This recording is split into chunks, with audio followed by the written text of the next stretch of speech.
לערוץ של יונתן, ואנחנו עכשיו עושים סרטון המשך לתרגילים בכדורגל של יונתן, זה 2. אני מדברת יובל מערוץ יובל בי. אם אתם שואלים מה עם הסרטון שהבטחתי, אז לוקח לי קצת זמן להעלות אותו, כי אני מאוד עמוסה השבוע במבחנים ודברים כאלה, אז אני אעלה אותו אחר כך. וטוב, יונתן, כמו כל תחילת סרטון, נתחיל בתרגיל אחד, בבקשה. תרגיל ראשון זה תרגיל שכולם מכירים, אם אני לא יודע, אולי אני טועה, זה תרגיל כזה. איך עושים אותו?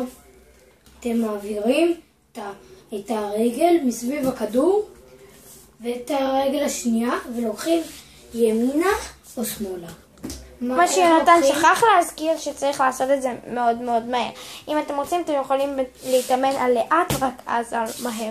כן, כמו שהוא עכשיו אמר, צריכים לעשות את זה לסובב מהר ולקחת עם החלק החיצוני או חלק הפנימי, כמו שלמדנו בתרגיל הראשון.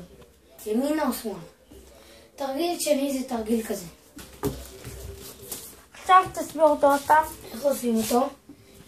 עם החלק התחתון של הרגל, אתה מושך את הכדור, מעביר אותו רגל שנייה ומסתובב. אז בואו אני אראה לכם עוד פעם. גו. הנה. אז ככה הוא. אז ותרגיל שלישי, זה לא תרגיל, זה הטעיה. כשאתה בא לשחקן ואתה רוצה לעבור אותו, והוא יודע למשל תרגילים, אז אתה עושה כאילו אתה בועט, ומושך את הכדור ורץ. איך אתה עושה את זה?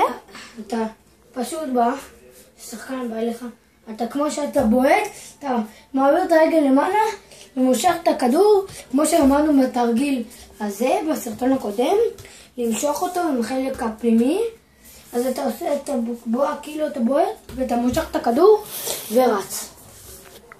אז זה השתי תרגילים והטעיה להיום. מקווה שנהנתם, ותעשו לייק.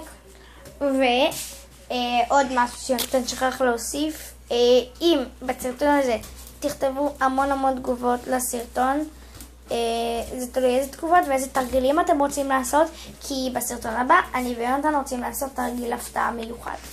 אז ביי, ונתראה בסרטון הבא. תעשה ביי יונתן. ביי.